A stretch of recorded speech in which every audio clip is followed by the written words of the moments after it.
Assalamualaikum warahmatullahi wabarakatuh. Perkenalkan, nama saya Fahidin Najib. Saya merupakan mahasiswa dari Universitas Negeri Jakarta, Jurusan Program Pascasarjana Pendidikan Guru Pendidikan Anak Usia Dini. Pada hari ini, saya akan mencoba untuk menganalisis jurnal yang saya temukan terkait dengan pengembangan pendidikan moral dan agama pada anak usia dini, Sinta 2. Dan jurnal ini diterbitkan pada tahun 2017 oleh Universitas Pahlawan Tuanku pada pendahuluan. Anak usia dini adalah saat yang paling baik bagi guru pendidikan anak usia dini atau PAUD untuk meletakkan dasar-dasar pendidikan moral dan agama. Anak usia dini cenderung menuruti perintah gurunya. Guru PAUD harus selalu berupaya dengan berbagai cara agar dapat membimbing anak usia dini agar mempunyai kepribadian yang baik yang dilandasi dengan nilai moral dan agama. Nah, seperti yang kita ketahui, pada saat anak berusia 0 sampai 6 tahun atau berusia anak usia dini itu sangat polos dan ada pepatah mengatakan bahwa anak usia dini bagaikan kertas putih. Anak usia dini merupakan anak yang suci, anak yang polos. Tergantung lingkungan dan orang tua dan gurunya akan menjadikan apa anak tersebut.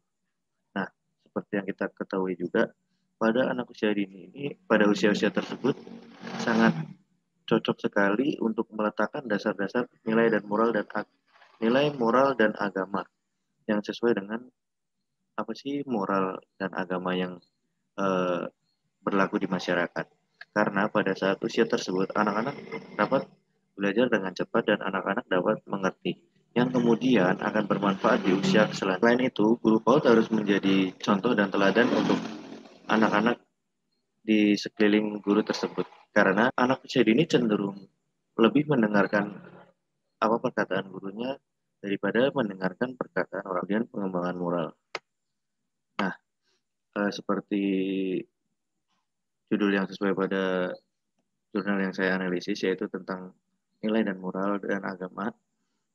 Pengembangan nilai-nilai moral. Pengembangan pembelajaran nilai moral dengan tujuan membentuk watak atau karakteristik anak.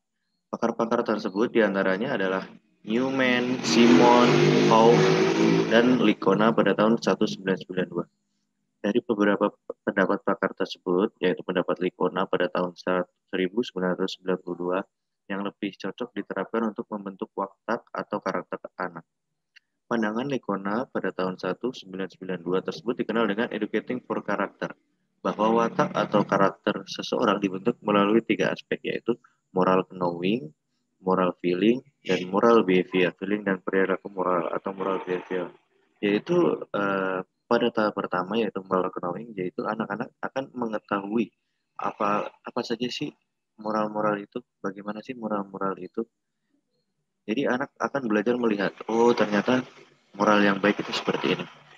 Dan ternyata apa yang kita lakukan itu merupakan moral yang tidak baik. Nah, anak kemudian mengetahui bagaimana sih macam-macam moral.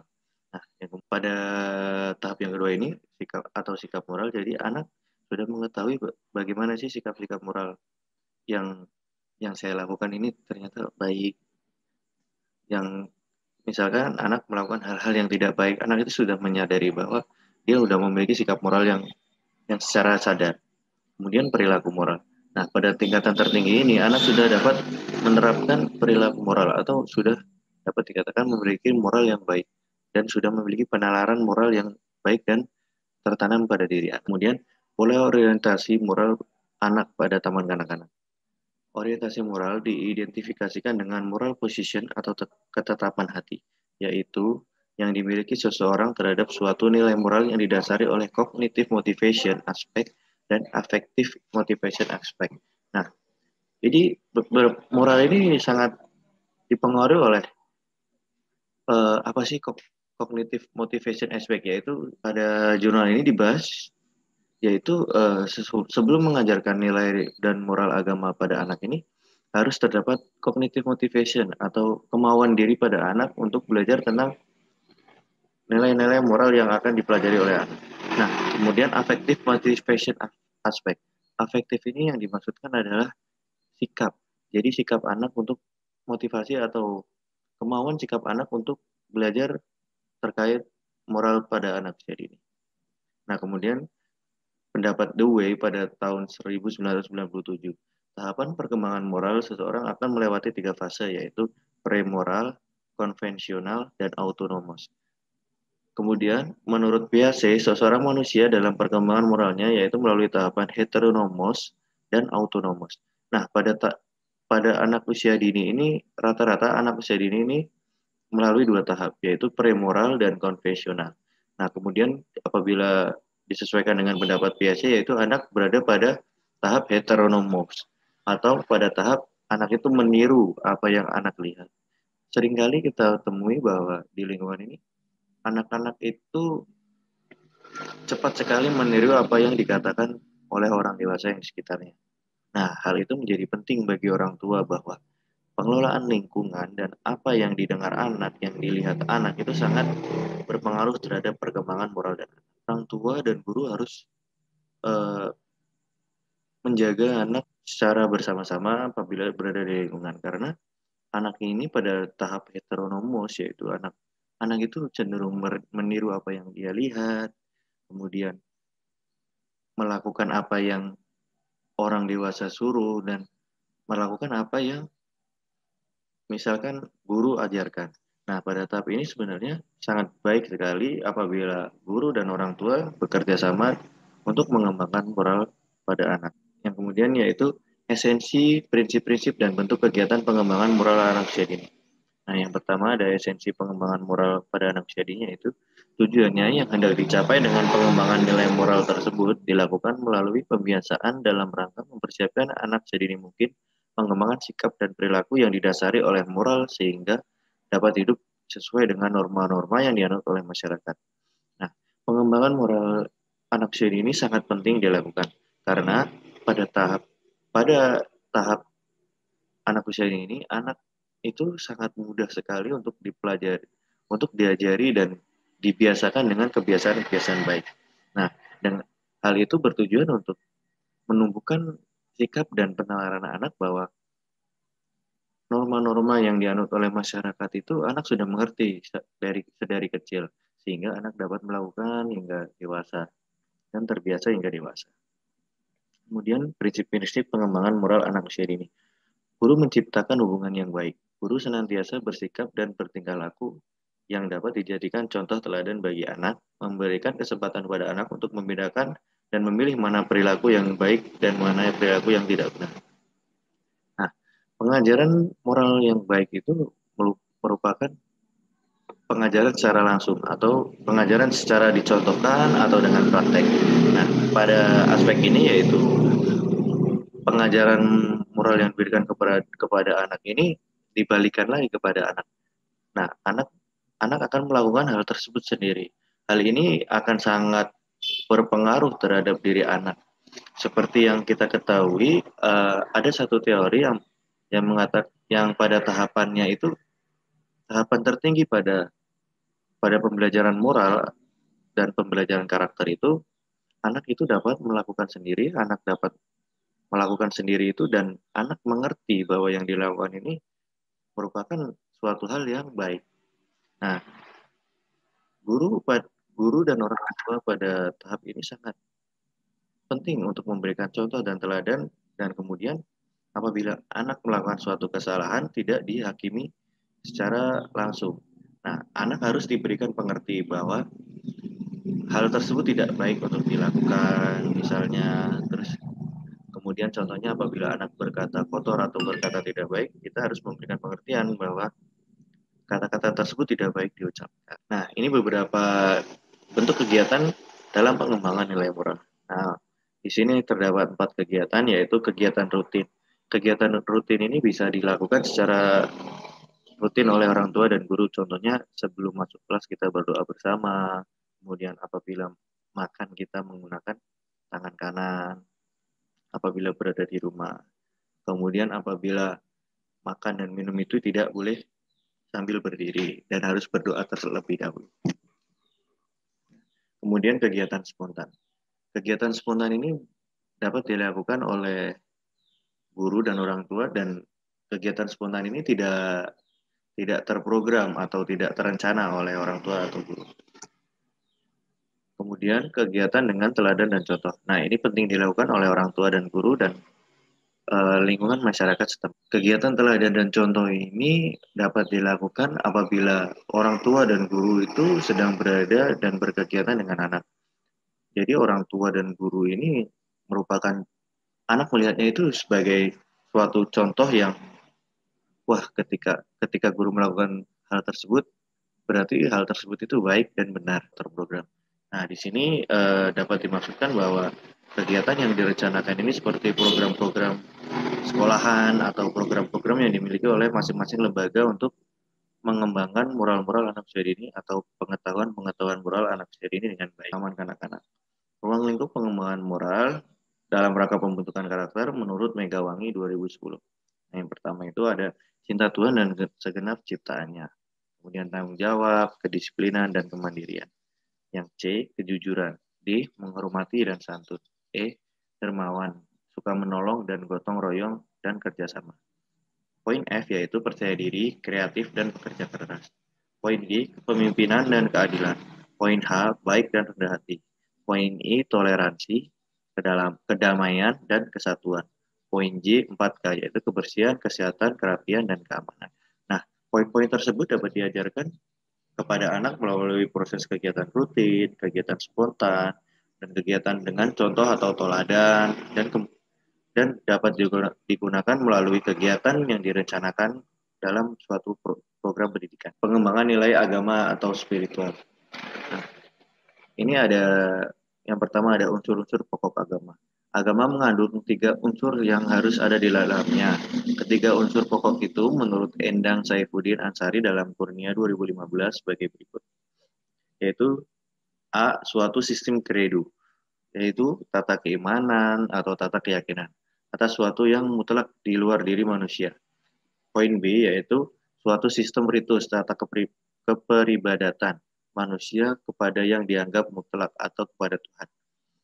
Poin C yaitu suatu sistem norma tata kaidah yang mengatur hubungan manusia dengan alam yang lainnya sesuai dan sejalan dengan tata keimanan dan tata peribadatan termasuk yang di atas.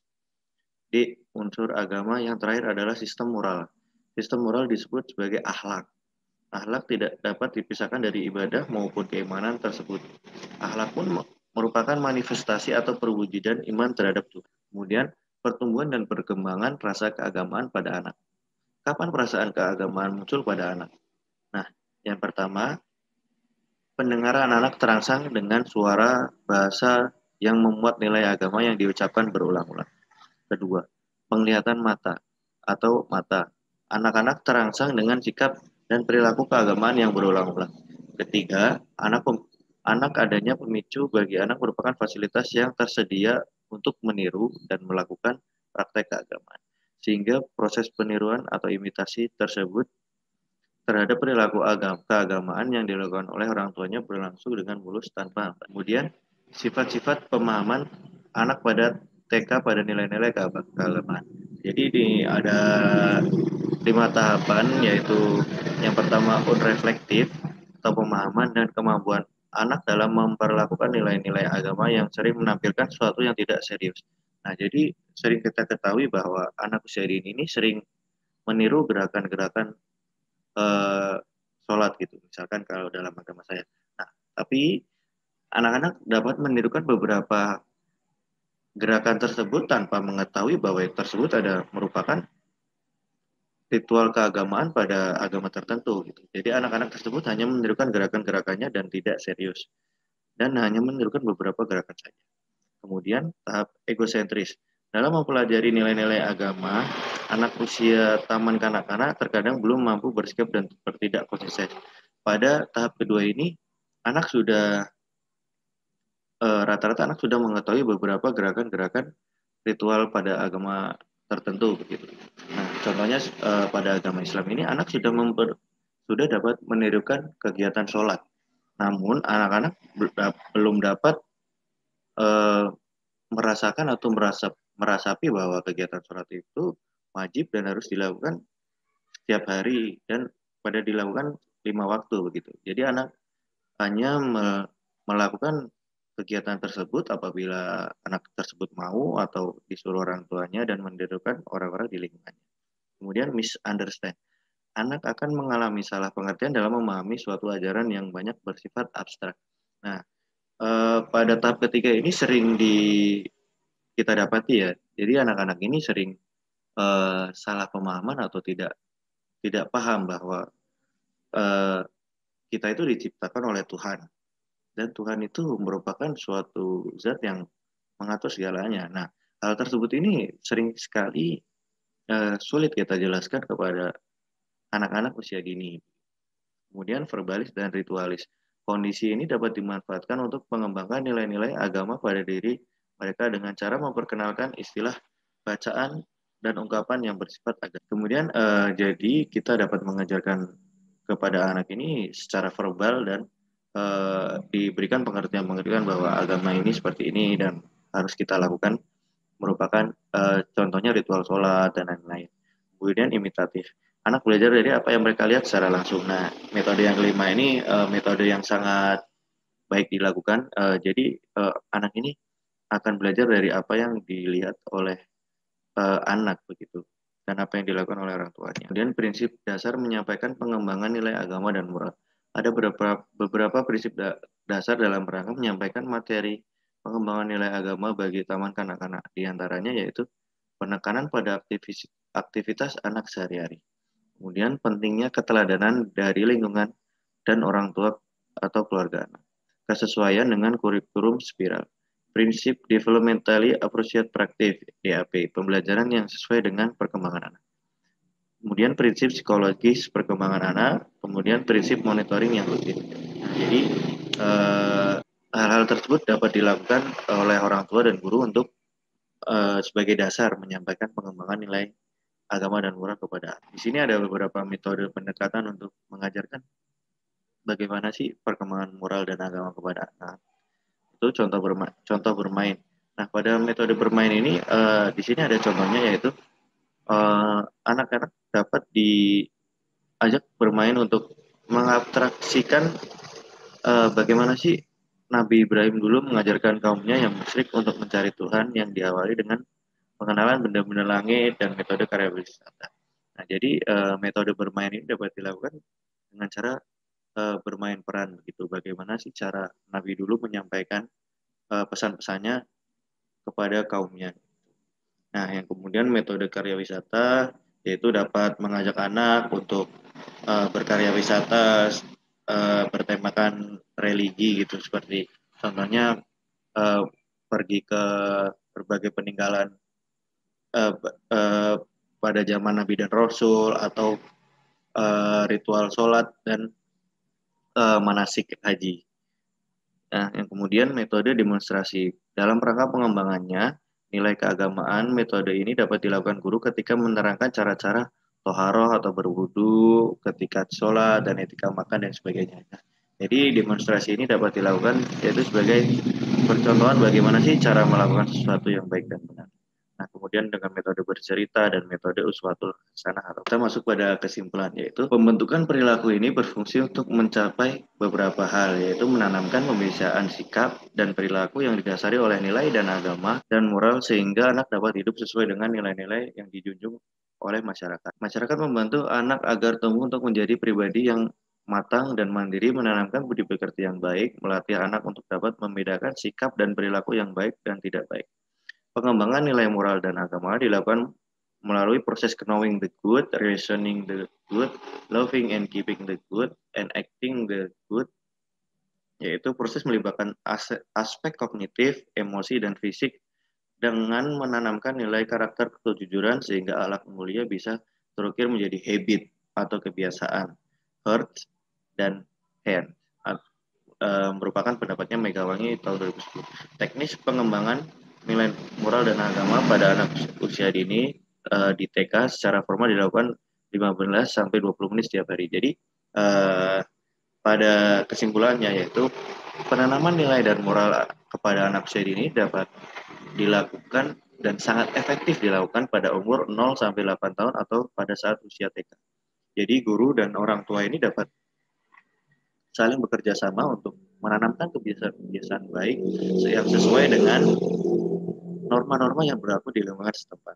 Selain itu, guru dan orang tua harus menjaga sikap yang baik dan memiliki moral yang baik, karena guru dan orang tua ini sangat menjadi suri tauladan dan contoh bagi anak. Jadi anak memandang guru dan orang tua ini sesuatu hal yang patut untuk ditiru. Nah, kemudian pengembangan nilai moral dan agama pada anak ini tidak hanya dapat dilakukan dengan metode pengajaran formal. Ya, kita seperti yang kita ketahui, apabila kita mengajarkan hal-hal tersebut kepada anak secara formal, anak akan cenderung bosan dan tidak dapat mengerti apa yang kita ajarkan. Kita dapat menggunakan metode-metode yang menyenangkan seperti bermain, terus seperti berkarya wisata, dan kemudian contohnya yang sangat efektif, sangat dapat dilakukan itu yaitu dengan pembiasaan. Nah, cukup sekian presentasi dari saya. Apabila ada kurang lebihnya mohon maaf. Assalamualaikum warahmatullahi wabarakatuh.